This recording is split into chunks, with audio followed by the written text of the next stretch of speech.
Let's take a few moments and talk about political ideology, shall we? The biggest question we run across anymore is exactly what constitutes political ideology. We hear about liberals, we hear about conservatives, libertarians, we hear about socialists, communists, all these different values, and really that's what ideology is. It's a value. It's the system of ideas and beliefs on what you believe the role of government should be. Now, some folks think that's an absolute, where others think not so much that it should be a loose, if you want to say, a configuration of ideology. I know people who are conservative on fiscal matters, but liberal on social matters. And it really is to the ultimate American discussion of what role should our government play in our day-to-day life.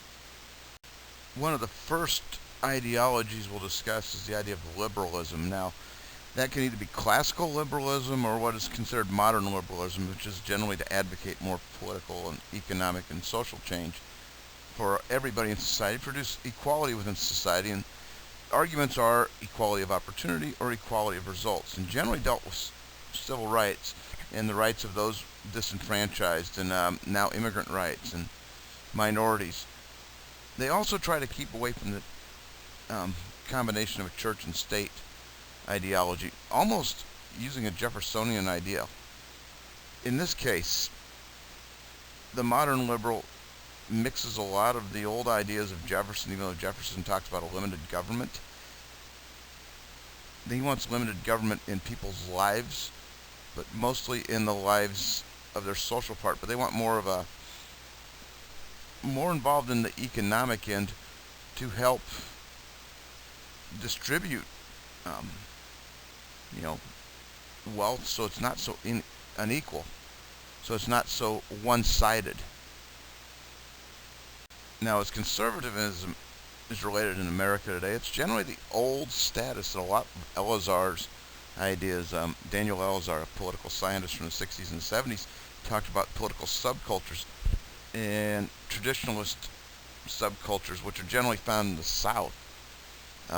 Also with a lot of elites, where there's emphasis on the community and family, and that churches and private groups get involved as opposed to the government to make a difference. Now, this is the biggest difference. They want not necessarily a minimalist government, but they want the government to play a different role and stay out of the pockets and maybe dictate at times moral values. Now, the only difference here are what we call neoconservatives, which, when it comes to foreign affairs, they'll talk about military action over diplomatic actions.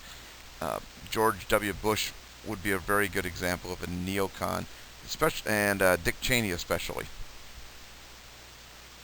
The last three of the main ideologies I want to talk about is socialism, libertarianism, and populism. Socialism, obviously, as it points out, stresses economic equality with the government or workers as the owning the means of production. Now, this is opposed to communism.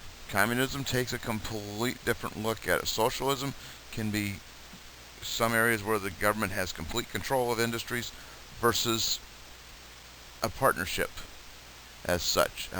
It often gets confused a lot by some conservatives who think socialism is automatically communism.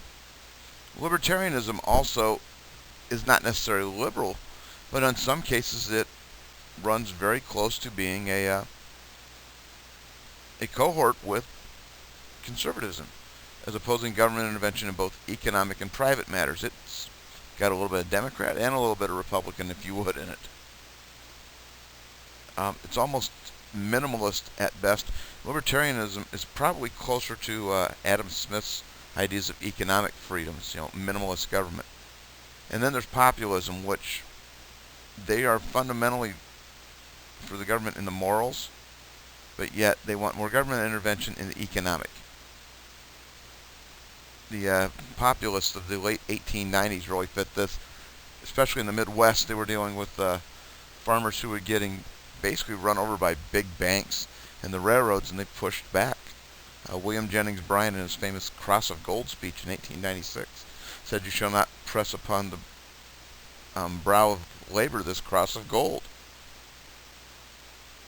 And these three here are on the far ends of the spectrums. If you take the spectrum across the board with liberal to the left, conservative to the right, moderate right in the middle, those two with the conservative and the liberals tend to be more towards the middle. These tend to be on the fringe. Neocon, though, generally is a little farther to the right than the regular conservative. Now, the last slide is going to show you the traditional ideas of where these ideologies fit. Now, you have to ask yourself, where do you fit?